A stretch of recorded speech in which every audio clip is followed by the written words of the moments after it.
وكفى وسلام على عباده الذين اصطفى اما بعد فاعوذ بالله من الشیطان الرجیم بسم اللہ الرحمن الرحیم۔ معزز محترم محتشم سامعین حضرات، 18 دسمبر بروز اتوار ہی ہے 2022 بعد نماز فجر کا یہ درس حدیث مصطفیٰ صلی اللہ علیہ وآلہ وسلم، یہ ہمارا سلسلہ وار گفتگو ہے شرح ادب المفرد۔ آج اس کی یہ قسط نمبر 131 ہے، اور آج کا درس حدیث پاک انشاءاللہ حدیث نمبر 787 سے لے کر یہ 790 تک جاری رہے گا۔ آپ دعا فرمائیے رب کریم مجھے شرح صدر کے ساتھ حق سچ بیان کرنے کی توفیق عطا فرمائے، اور اللہ تعالی ہم سب کو عمل والی باتوں پر عمل پیرا ہونے کی توفیق عطا فرمائے۔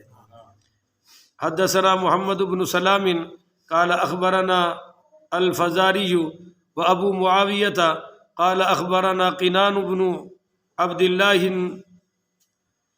نہیمی عن عبد الرحمن بن عوجسۃ عن البراء بن عازب قال قال رسول اللہ صلی اللہ علیہ وسلم۔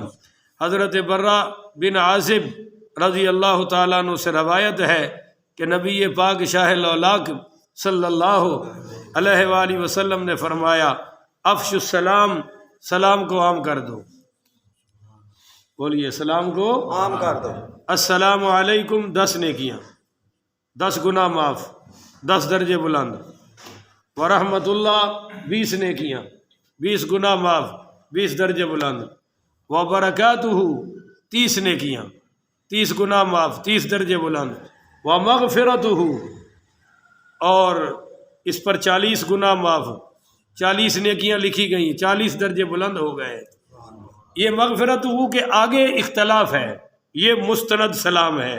السلام علیکم ورحمۃ اللہ وبرکاتہ تک تو سب متفق ہیں، ومغفرتہ بھی کہہ لو تو کوئی حرج کی بات ہے، مگر آگے یہ کہنا جنتوں و حلالہ و دوزخوں و حرامہ یہ فضول ہے، یہ کسی سلام کا حصہ نہیں ہے۔ ویسے آپ کہہ دیا کریں کہ اللہ سب پہ دوزخ حرام فرمائے، آمین تو کیا چھڑو، صبح صبح موڈ کوئی نہیں ہے نا، اللہ تعالیٰ سب تے جنت حلال فرمائے۔ تسی آکھو مولوی صاحب یہ بھی کوئی ٹائم ہے جہنم حرام کرن دا؟ تو وہی پہلی بات کیا فرمائی، افش السلام، سلام کو عام کر دو، جو جانتا ہو اس کو بھی سلام کرو، جو نہیں جانتا اس کو بھی سلام کرو۔ مسجد میں اگر آپ تشریف لائے ہیں اور بندے بیٹھے ہوئے ہیں تو یہاں سلام کرنے کی اجازت نہیں ہے۔ یہ وابیاں بھی ویکھیا ویکھی ساڑھے بھی کام چل پے ہیں، انہوں نے ہم سے سنتیں کیا لینی تھی، ہم نے ان سے بدعتیں لینی شروع کر دی۔ یہ سلام پھیر کے بھاگنا کسی اہل سنت کا طریقہ کار نہیں ہے، بولو کسی اہل سنت کا طریقہ کار ہے؟ یہ اہل سنت کا مزاج ہی نہیں ہے۔ اہل سنت تو دوسری دعا کے بعد جاتے تھے، چلو آپ دوسری نہیں مانگتے، پہلی تو بیٹھے کوئی آیت الکرسی پڑھے، وہ اذکار جو ہمارے نبی نے اپنی نماز کی جگہ پر بیٹھے پڑھے ہیں وہ تو پڑھو۔ میرے آقا نے فرمایا جو سلام پھیر کے جب تک اسی جگہ بیٹھا رہے گا فرشتے اس کے لیے دعا کرتے رہیں گے۔ پہلی دعا یہ کریں گے اللہ اس کے گناہ معاف فرما دے، اللہ اس کو سلامتی عطا فرما دے، اور اللہ اس کو برکت عطا فرما دے۔ یہ دعا ہے، 3 دعائیں فرشتے کرتے ہیں، اور جب تک آپ نماز کی جگہ پر بیٹھے ہیں نماز کا ہی ثواب مل رہا ہے۔ ہاں نماز سے کوئی بڑا عمل کے لیے ہلنا پڑے تو ہل جاؤ، جیسے اب آپ درس سننے کے لیے قریب آئے ہیں تو یہ آپ کے بیٹھنے سے بڑا عمل ہے کہ آپ دین کا علم سیکھنے کے لیے اپنی جگہ چھوڑ کے آئے ہیں، اس چھوڑنے کا اجر اللہ وہاں بیٹھنے سے بھی زیادہ عطا فرمائے گا۔ تو مسئلہ کیا ہے، جب آپ مسجد میں داخل ہوں تو جو نمازی بیٹھے ہیں ان کو سلام کرنے کی اجازت نہیں ہے۔ اگر کوئی کر دے تو جواب ہی نہ دو، کوئی مسئلہ نہیں ہے، تاکہ اس کو پتہ چلے کہ یہاں سلام کرنے کا موقع نہیں ہے۔ آپ آئے ہیں، کوئی شخص کھانا کھا رہا ہے، اس کو سلام مت کیجیے، آرام سے بیٹھ جائیں، جب وہ کھانے سے فارغ ہو جائے پھر سلام کرو۔ آپ تشریف لائے ہیں، عالم دین مطالعہ کر رہا ہے تو اس کو سلام نہ کرو، مت کرو۔ ہاں وہ کتاب یوں کر کے آپ کی طرف دیکھے تو پھر کہہ دو السلام علیکم ورحمۃ اللہ. یہ مسئلے یاد رکھو. آپ آئے ہیں, کوئی قرآن کی تلاوت کر رہا ہے تو بولو بھائی اس کو بھی سلام کرنا جائز ہے؟ نہیں ہے. اگر آپ نے کر دیا تو اس کی مرضی, وہ چاہے جواب دے چاہے نہ دے. یہ مسئلہ ہو گیا. ایک مسئلہ اور سمجھے. آج کل جو بڑے جاہل ہیں, بڑے جاہل, ٹی ویوں پر آنے والے وزیر مشیر ہیں, بڑے جاہل, جہالت کے گرو گھنٹال اور جہالت کے پروموٹڈ, وہ انہوں نے ایک نیا طریقہ اختیار کر رکھا ہے. ادھر والا کہتا ہے السلام علیکم اور وہ بھی کہتا ہے السلام علیکم. اب ان جاہلوں کو کوئی بتانے والا نہیں ہے کہ جب ایک نے کہہ دیا السلام علیکم تو دوسرے کو کیا کہنا چاہیے, پر وہ بھی کہہ رہا ہے السلام علیکم, اور دونوں جواب نہیں دے رہے, اور دونوں گناہ گار ہو گئے. جب میں نے کہہ دیا آپ کو السلام علیکم تو جواب دینا آپ پر واجب ہو گیا, پر جواب میں آپ وعلیکم السلام کہیں گے, السلام علیکم نہیں کہیں گے. دونوں پر سلام واجب ہو گیا. جواب اگر میں نے کہہ دیا السلام علیکم, آپ نے بھی کہہ دیا السلام علیکم, تو پھر دونوں کہے وعلیکم السلام ورحمۃ اللہ وبرکاتہ. یہ مسئلہ سمجھ آ گیا جی. اب ایک مسئلہ اور سمجھے. آپ ادھر سے آ رہے ہیں, میں ادھر سے آ رہا ہوں, تو سلام میں پہل کون کرے؟ تو جو چھوٹا ہے وہ پہل کرے. بولو بھائی, جو چھوٹا ہے وہ پہل کرے. اگر چھوٹا نہیں کر رہا تو بڑا بھی کر دے تو ثواب ہوگا. اور فرمایا اگر دونوں برابر ہیں تو جو سلام میں پہل کرے گا وہ تکبر سے بری ہے. ہاں جی, وہ جہنم سے بھی بری ہے اور تکبر سے بھی. جہنم سے بری ہونا بھائی آسان ہے, تکبر سے بری ہونا بڑا مشکل ہے. یہ تکبر نکلے گا تو جہنم سے آزادی ملے گی. یہ رائی کے دانے برابر بھی رہ گیا نا, بس کام ختم ہے. اور تکبر کیا ہے؟ کسی کی سچی بات کا غصہ کر جانا, یہ ہے. بولو, کسی کی سچی بات کا غصہ, یہ ہے تکبر. اور اگلے کو حقیر سمجھ. تو کون ہوتا ہے یہ بات کرنے والا؟ بھائی جب بات سچی ہے تو تو کون ہوتا ہے یہ بات کہنے والا کہ تو کون ہوتا ہے کرنے والا؟ میری نا وہ نئی شادی ہوئی, اور میں بہاولپور میں خطیب تھا اس وقت, اور میاں والی بڑا دور تھا. تو میری ساس صاحبہ آ گئی میری بیوی کو لینے. تو میں نے کہا بھائی نہیں, ہم فلاں موقع پر کٹھے آئیں گے. وہ میرے مسجد کے صدر صاحب کے گھر چلی گئی میری ساس صاحبہ, ان کو شکایت کر دی. انہوں نے مجھے بلایا, کہنے لگے شاہ صاحب وہ جانے دیں, ماں بیٹی کا مسئلہ ہے. میں نے کہا میاں بیوی کا مسئلہ ہے. میں بھی ذرا منڈا کھنڈا تھا, اڑ گیا. اور پھر میں نے اس کو کہا کہ یہ میرے گھر کا مسئلہ ہے, تو کون ہوتا ہے انٹرفیئر کرنے والا؟ تو مسجد کا صدر ہے, مسجد تک رہ, یہ گھریلو معاملہ ہے. آئے ہائے, اس نے بڑی کمال کی بات کی. وہ کہتا ہے شاہ صاحب گھریلو مسئلہ تب تک ہے جب گھر کے اندر رہے. یہ بات اصل آپ کو بتانی تھی, گھر کے اندر رہے. اور جب باہر نکل آئے تو وہ گھر کی بات نہیں رہتی, پھر تو کوئی بھی دخل اندازی کر سکتا ہے نا. اس کی یہ تقریباً 22 سال ہو گئے بات, آج تک مجھے یاد ہے.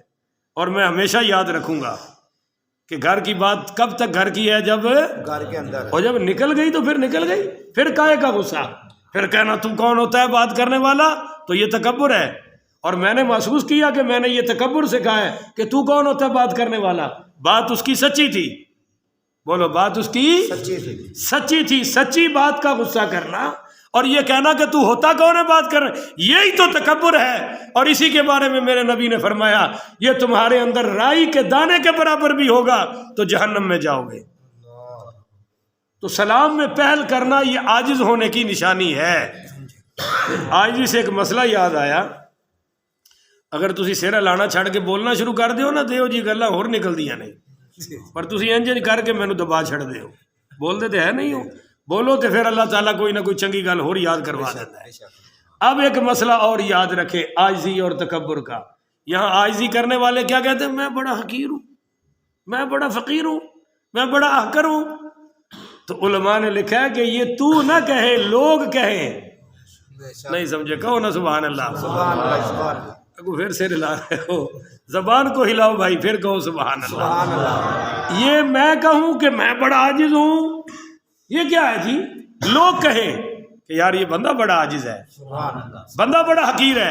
اور جو اپنے آپ کو کہتے ہیں توبہ توبہ توبہ, کبھی ان کی پوچھ پہ پاؤں دے کے دیکھو, ایسا بھڑکے گا کہ کوئی عاجزی نظر نہیں آئے گی۔ تو افش السلام میں یہ سارے مسئلے نکل آئے کہ سلام کرو، تسلموں، اللہ تمہیں سلامتی عطا فرمائے گا، سلامتی آئے گی بھائی۔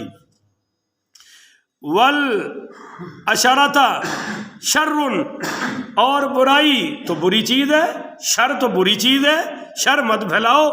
قال ابو معاویہ والاشر العبث، ابو معاویہ رحمۃ اللہ علیہ کہتے ہیں کہ شر سے مراد فضول کام ہے، کہ فضول کام کرو گے شر پھیلے گا، سلام پھیلاؤ گے سلامتی پھیلے گی۔ اللہ ہمیں سلامتی پھیلانے کی توفیق عطا فرمائے۔ ایک مسئلہ رہ گیا یار، کافر کو سلام کیسے کرنا ہے؟ تسی تو پوچھتے نہیں ہو، چلو میں آپ ہی دس دینا۔ مثال کے طور پہ عیسائی آ گیا، یہودی آ گیا، یا صحابہ کا دشمن آ گیا، جو صحابہ کو مسلمان نہیں مانتا، وہ سکھ سے، عیسائی سے، یہودی سے بڑا کافر ہے، بولو چھوٹا کافر ہے؟ جو نبی کے صحابہ کو ہی مسلمان نہیں مانتا، اس سے بڑا کافر کائنات کا بدترین غلیظ ترین ہے ہی کوئی نہیں۔ اب ان کافروں کو سلام کیسے کریں؟ مثلا مرزائی آ گیا، وہ مرزائیاں دی تے داڑھی بھی پوری ہوندی ہے، اور ویکھن نوں تے لگدا ہے ابھی بڑے کو مذہبی حاجی صاحب آ رہے ہیں۔ کیوں جی؟ ایسے ہی لگتا ہے نا، کیونکہ مرزا پہلے اہل حدیث تھا، خود اہل حدیث سے اس نے نبی ہونے کا دعویٰ کر دیا۔ تو اب جو مرزے کو ماننے والے ہیں ان کے سارے کام تو وہی ہیں، اہل حدیثوں والی نماز پڑھتے ہیں، وہ سارے کام وہی کرتے ہیں، مگر ہے مسلمان نہیں، کافر ہیں۔ تو اب ان کا کیا کریں؟ اگر کوئی آپ کو وہ سلام کر دے، عیسائی ہے، یہودی ہے، کوئی بھی ہے غیر مسلم، رافضی، خارجی، یہ سارے مرزائی، تو آپ وہ کہے السلام علیکم ورحمۃ اللہ، تو آپ نے جواب میں کہنا ہے وعلیکم۔ بولو جی کیا کہنا ہے؟ بس اتنا ہی۔ اگر آپ کو کرنا پڑ جائے تو آپ یہ نہ کہیں السلام علیکم ورحمۃ اللہ، آپ کہیں السلام علیکم، السلام علی من اتبع الہدا، اور یہ لفظ تو ہمیں یاد کرنا پڑے گا، السلام علی من اتبع الہدا، کہ سلام ہو اس پر جو ہدایت کی پیروی کرے، کافر کی ذات پر سلام۔ اور اگر کہیں کر دیا ہے غلطی سے تو پھر کوئی پریشان ہونے کی ضرورت ہے، پھر آپ دعا کریں کہ میرے سلام کا مطلب یہ ہے اللہ اس کو، ہاں جی، اللہ اس کو ہدایت دے دیجیے۔ چلو یہ مسئلہ بھی ہو گیا جناب۔ آگے ہے جی حدیث نمبر 788، حدثنا عاصم قال حدثنا حریز عن سلمان بن سمیر الالہانجی عن فضالة بن عبید وكان بجمع من الجامع فبلغه ان اقواما يلعبون بالكوبة۔ اب یہ ذرا توجہ سے سمجھیے گا اور صحابی کی ناراضگی اور غصہ بھی دیکھیے گا۔ اسی سمجھ رہے ہیں تبلیغ کرنے والا وہی ہونا چاہیے جڑا یہی منتا ترلے ہر وقت جتھے مقتدی دا پیر ہوئے، امام صاحب دا اتنے ہاتھ ہوئے، بڑا درویش مولوی ہے جی، بڑا شریف مولوی ہے، گل ہی نہیں کرتا۔ کمال ہے بھائی، خطیب کے اپنے اپنے خطابت کے انداز ہیں، اور تبلیغ کے بھی اپنے اپنے، کہیں تبلیغ گرم ہوتی ہے، کہیں نرم ہوتی ہے، کہیں سختی ہوتی ہے، کہیں جھاڑپن ہوتا ہے، کہیں ماشاءاللہ ہلا شیری ہوتی ہے۔ ہر معاملے میں ایک جیسا لب و لہجہ چل سکتا، اور جو ہر معاملے میں ایک جیسا لب و لہجہ رکھے تو وہ ماشاءاللہ ڈرامے باز ہے، خطیب نہیں ہو سکتا۔ یہاں کیا ہوا جی؟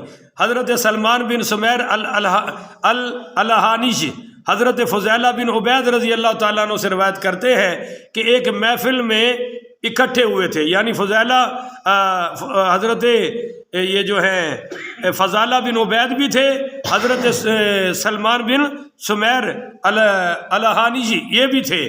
یہ سلمان بن سمیر صحابی تابعی ہیں اور فضالہ بن عبید صحابی ہیں۔ کہتے ہیں کہ یہ اکٹھے ہوئے، تو اکٹھے کہاں ہوئے؟ وکانا بجمع من الجامع، ایک جگہ اکٹھے ہوئے اور ان تک یہ بات پہنچی، حضرت فضالہ بن عبید تک، فبلغہ، بات پہنچائی گئی کیا؟ ان اقوام یلعبون بالکوبۃ، کہ جناب ایک قوم ہے جو نرد کے ساتھ کھیلتی ہے۔ کس کے ساتھ؟ نرد کہتے ہیں یہ جو شطرنج کی گیم نہیں ہوتی، شطرنج کبھی دیکھی آپ نے؟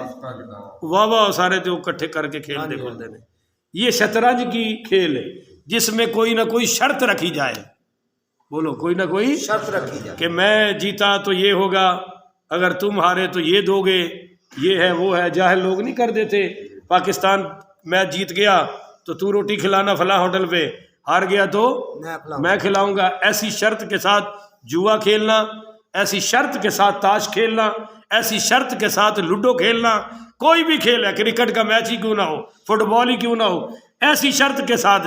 تو ان چیزوں کو جس سے وہ شطرنج وغیرہ کھیلتے تھے، اور ڈھول جو بجایا جاتا ہے، ڈھول کو بھی عربی میں نرد کہہ دیتے ہیں، نرد کے معنی میں ڈھول بھی آتا ہے. ان ساری چیزوں کا آ گیا کہ فَبَلَغَهُ أَنَّ أَقْوَامًا يَلْعَبُونَ بِالْكُوبَةِ، ان کو بتایا گیا کہ یہاں ایک قبیلہ ہے، ایک قوم ہے جو یہ نرد کے ساتھ کھیلتی ہے. فقام غضبانی، تو کھڑے ہو گئے حضرت فضالہ بن عبید غصے کے ساتھ، اور فرمایا ینہا عنہا اشد النہی، بڑی سختی کے ساتھ منع کیا، کھڑے ہو کر بڑی سختی کے ساتھ. اب وہ سختی کیا تھی سنیے، فرمایا الا ان اللاعب بها لیاکل ثمرها، فرمایا سن لو، ان چیزوں کے ساتھ کھیلنا اور کھیل کر اس کھیل سے جو تم کمائی کماؤ گے، جو شرط کی صورت میں وہ پھل کھاؤ گے، روٹی کھاؤ گے، یہ سارے باتیں آ گئی نا جی. لیاکل ثمرها، اس شرط کا جو تم مال کماؤ گے کھاؤ گے، کاکلی لحم الخنزیر، وہ ایسے ہی ہے جیسے تم نے خنزیر کا گوشت کھا لیا ہے. بولو بھائی، وہ ایسے ہی ہے جیسے خنزیر کا گوشت کھا لیا. اور فرمایا وہ متودئن بالدم، اور وہ ایسے ہے جیسے تم نے خون کے ساتھ وضو کر لیا. خون ناپاک ہوتا ہے نا، تو خون کے ساتھ وضو کر لیا، خنزیر کا گوشت کھا لیا. یعنی بالکوبتی النرد، یعنی نرد کے ساتھ وہ جو تم لوٹو گے یا کمائی کرو گے جوئے کے ساتھ وغیرہ وغیرہ، وہ ایسے ہی ہے جیسے خنزیر کا گوشت کھانا ہے اور خون کے ساتھ وضو کرنا ہے. اللہ تعالیٰ اس سے محفوظ فرمائے. اچھا جی، آگے ہے باب الہدی والسمت الحسن، اچھی عادتوں اور اچھے اخلاق کا بیان. یہ حدیث نمبر 799. حدثنا عبداللہ ابن ابی الاسود قال حدثنا عبد الواحد بن زیاد قال حدثنا الحارث بن حصیرة قال حدثنا زید بن وہب قال سمعت ابن مسعود یقول، حضرت زید بن وہبہ بیان کرتے ہیں کہ میں نے حضرت عبداللہ ابن مسعود، پڑھو رضی اللہ تعالی عنہ کو، یہ فرماتے ہوئے سنا کہ انکم فی زمان، کہ آج ایک زمانہ ہے. یہ کس زمانے کی بات ہے؟ اپنے زمانے کی. عبداللہ ابن مسعود ہے، صحابہ ہیں، تابعین ہیں، تبع تابعین ہیں، اس کے بارے میں فرمایا انکم فی زمان، آج ایک زمانہ ہے کہ کثیر فقہاؤہ، آج فقہا کثیر ہیں. بولو جی، آج فقہا کثیر ہے. بھائی فقیہ کس کو کہتے ہیں؟ جو دین کی روح تک پہنچتا ہے، جو مسئلے کی تہ تک پہنچتا ہے، جو مسئلے کی اندر کو جانتا ہے، اس کو فقہا کہتے ہیں. فرمایا آج فقہا کثیر ہیں، قلیل خطباؤہ، خطیب تھوڑے ہیں. بولو خطیب تھوڑے ہیں. آپ کو پتہ ہے کہ خطیب ہونے کے لیے عالم، مفتی، شیخ الحدیث، شیخ التفسیر ہونا کافی نہیں. لوگ کہتے ہیں خطیب کیسا ہے؟ خطیب کا کیا مطلب؟ لچھے دار گفتگو. اور پھر ایسے بھی ہیں ماشاءاللہ، کان پہ ہاتھ رکھ کے شعر پڑھیں گے، کان پہ ہاتھ رکھ کے تلاوت کریں گے. ہمارے ایک مولوی صاحب ہیں، کہتے ہیں میں نے پوچھا قاری سے، بھائی تو تلاوت کرتا ہے تو کان پہ ہاتھ کیوں کہہ رکھتا ہے؟ کہتا ہے مزہ بڑا آتا ہے. اگر مولوی صاحب نے کہا جی زیادہ مزہ آیا تو پھر لات بھی اتنے رکھ لیں، پھر اپنی لات چوکے رکھ لیں نا، زیادہ مزہ آ گیا پتہ لگے. تو یہ یہاں رکھ کے شعر پڑھ رہے ہیں. ان لچھے دار لوگوں کو جو گفتگو بڑی مصنع، بڑی مسجع کرتے ہیں، ان کو خطیب کہا جاتا ہے.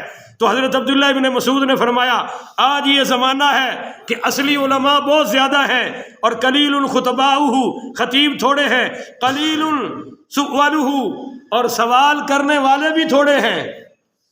بولو سوال کرنے والے بھی تھوڑے ہیں. کہ وہ فضول سوال نہیں کرتے، عمل کرتے ہیں.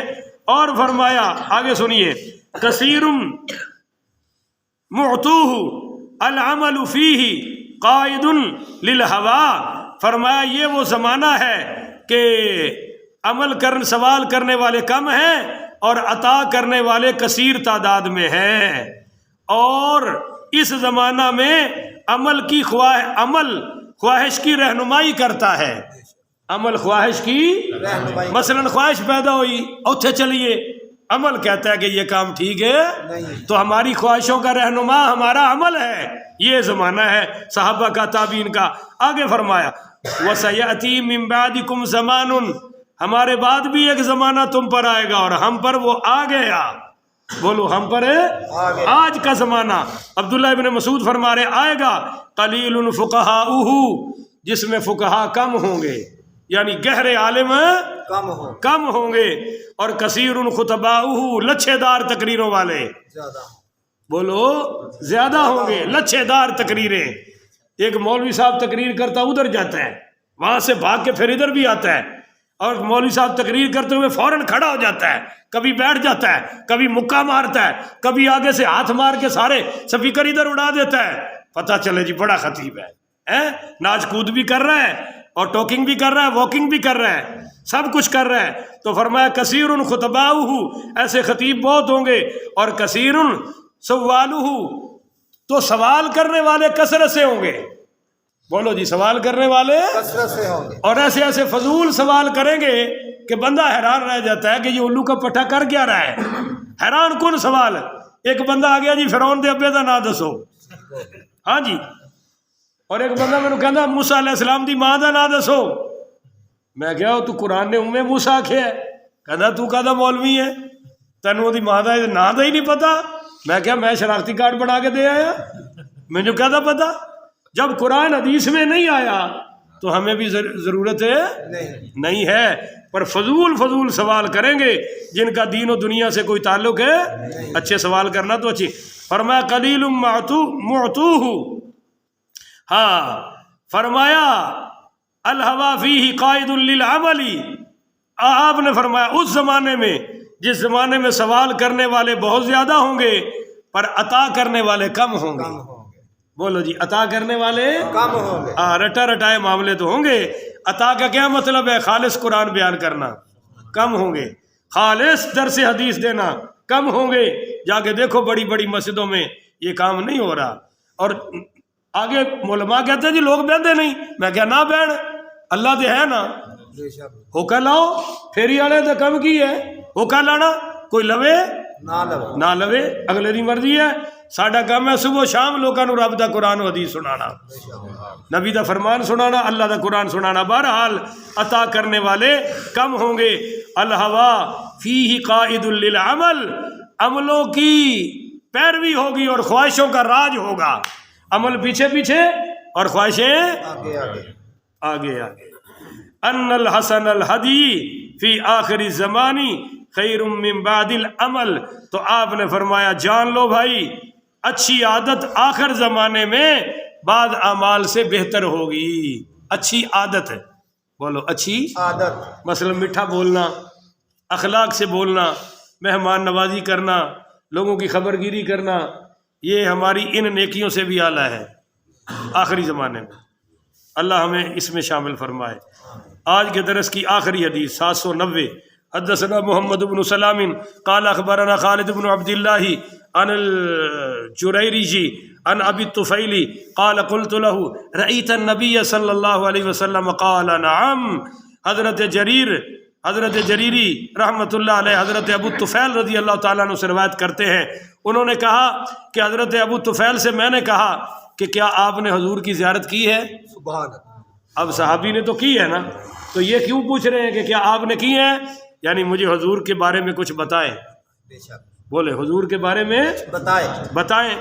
تو قال نام فرمایا ہاں، اور آگے فرمایا ولا اعلم على ظهر الارض رجلا حیارا رأی نبی صلی اللہ علیہ وسلم غیری. آپ نے فرمایا، ابو طفیل نے فرمایا سنو بھائی، یہ آخری صحابی ہیں دنیا سے رخصت ہونے والے. حضرت ابو طفیل کہتے ہیں کہ میں روئے زمین پر کسی اور شخص کو اپنے سوا نہیں جانتا جو اس وقت زندہ ہو اور اس نے نبی کی زیارت کی ہو. یعنی آخری میں ہی ہوں صحابہ میں سے جس نے حضور کی زیارت کی ہے. کالا وکانا ابیضا ملیح الوجہ، کہ آپ سفید رنگ والے گندم گو چہرے والے تھے، ملیح الوجہ، ملیح اور حسی کا فرق میں نے جمعے میں بتایا تھا، والضحیٰ واللیل اذا سجا کی روشنی میں۔ حسین اس کو کہتے ہیں جس کا حسن دیکھو عقل گم ہو جائے، اور ملیح اس حسین کو کہتے ہیں کہ جان تو نکلے پر اس کا حسن اندر سے نہ نکلے، ایسا خوبصورت اللہ نے ہمارے نبی کو بنایا۔ وعن یزید ابن ہارون عن الجریرجی قال كنت انا وابو الطفیل نطوف فی البیت۔ حضرت یزید بن ہارون حضرت جریری سے روایت کرتے ہیں، انہوں نے کہا حضرت جریری نے کہ حضرت ابو الطفیل آخری صحابی تھے نا، انہی کی بات ہے کہ یہ بیت اللہ کا طواف کر رہے تھے، تو قال ابو الطفیل ما بقی احد رأی النبی صلی اللہ علیہ وسلم غیری، تو حضرت نے ابو طفیل نے طواف کرتے ہوئے فرمایا بھائی سن لو، میرے علاوہ اس وقت دنیا میں کوئی نہیں ہے جو میرے نبی کی زیارت کرنے والا ہو، میں ہی ہوں اس وقت دنیا میں حضور کی زیارت کرنے والا۔ قال نعم قلت ورأیتہ، تو ہم نے کہا جی آپ نے حضور پاک پڑھی صلی اللہ علیہ وسلم کو دیکھا تو کیسے تھے حضور؟ قال نعم قلت کیف کان؟ قال کان ابیض ملیحا مقصدا، تو ہم نے کہا جی آپ بتائیں نا آپ نے حضور کو کیسے دیکھا؟ تو وہی فرمایا کہ وہ سفید گندم گو رنگ کے اور درمیانہ قد تھا حضور پاک کا، بہت زیادہ لمبا بھی نہیں اور بولیے بہت زیادہ چھوٹا بھی، پر ہزاروں کے مجمع میں بھی حضور سب سے بلند نظر آتے تھے، یہ آپ کی ایک شان تھی۔ حضرت عبداللہ ابن عباس کا اتنا لمبا قد تھا، معافی چاہتا ہوں حضرت عباس کا اپنا، کہ وہ گھوڑے پر بیٹھتے تھے تو پاؤں زمین پر لگتے تھے، پر جب سرکار کے ساتھ کھڑے ہوتے تھے تو حضور سے چھوٹے لگتے تھے۔ یہ ہمارے نبی کا ایک معجزہ تھا۔ ویسے عمومی حالت میں آپ بہت لمبے بھی نہیں تھے اور چھوٹے قد والے بھی درمیانے تھے۔ اللہ تعالیٰ سے دعا ہے اللہ مجھے اور آپ کو عمل کی توفیق عطا فرمائے، اور منع کی ہوئی باتوں سے اللہ ہماری حفاظت فرمائے۔ آخر ودعوانا، ایک منٹ، یہ جو میں نے مسئلہ بتایا نا کہ انہوں نے پوچھا کہ آپ نے حضور کو دیکھا، تو وہ خوش ہو کے آگے حضور کا ذکر شروع کر دیا۔ یہ ایک طریقہ ہوتا ہے کہ کسی کو ایسا جملہ کہنا کہ اگلا خوش ہو جائے اور خوشی میں کوئی بات کر دے۔ ہمارا ایک مدرسہ ہے جس میں تھوڑے دن پڑھا ایک کورس کرنے کے لیے فیصل آباد میں، وہاں ایک استاد تھے، ان کے پاس مجھے دوسرے استاد نے بھیجا۔ انہوں نے مجھے کہا کہ بھائی فاروقی صاحب، اگر ان خطیب نے تینوں چاہ نہ پیا تو تیرا میرا آخری سلام ہے۔ میں کہ استاد جی جو نہ ہی پیان دے تہاڈا سلام ہونا کیا نہیں، تو جا کے کہہ تسی خطیب ہی بڑے چنگے ہو، تہاڈے ورگا علامہ دنیا چ ہے ہی کوئی نہیں، تو چاہ آنی چاہیے۔ وہ تو چاہ بڑی قیمتی چیز ہوندی سی۔ میں خیر گیا سلام دعا لیا، پچھو انہاں استاداں دا حکم سی جی اگر انہاں نہ کیتا تو دوبارہ مینوں ملن دی ضرورت نہیں۔ انہاں دا نام سی علامہ یوسف فاروقی۔ میں کہ استاد جی کمال ہے، تواڈے شاگرد ایسی عبارت پڑھتے نے ذرا غلطی نہیں آندی، کیتی گیا کوئی شے ہی کوئی نہیں۔ آخر تو میں کہ استاد جی وہ جڑی فلاں مسجد تسی تقریر کیتی ہے نا، دنیا شش کر اٹھی، اور یہ خوبیاں انہاں چ ہے سن، جھوٹی کوئی بات ہے نہیں، عالم بھی تکڑے خطیب بھی تکڑے، پر وہ پسند بڑا کرتے سن کہ کوئی انہوں نے آ کے کہے تسی خطیب بڑے اچھے ہو۔ جدو میں اے گل کہی نا، انہیں کہا بیٹھو فاروقی صاحب چاہ آن والی ہے، جاؤ منڈیا چاہ لے کے آ۔ میں چاہ پیتی تو جدو دوسرے استاد کو گیا، وہ کہنے لگے ہن تو بھی خطیب ہو گیا بھائی، اے تیرے خطیب ہونے دی نشانی۔ اگلے کو ایسی بات کرنا کہ وہ اچھی باتیں اور بتا دے۔ جیسے صحابی سے پوچھا کہ حضور آپ نے نبی پاک کی زیارت کی ہے، وہ خوش ہو گئے اور خوش ہوتے ہی ذکر مصطفیٰ شروع کر دیا۔ یہ طریقہ ہوتا ہے۔ اللہ تعالیٰ سب کا بیٹھنا قبول فرمائے، آمین۔ آخر ودعوانا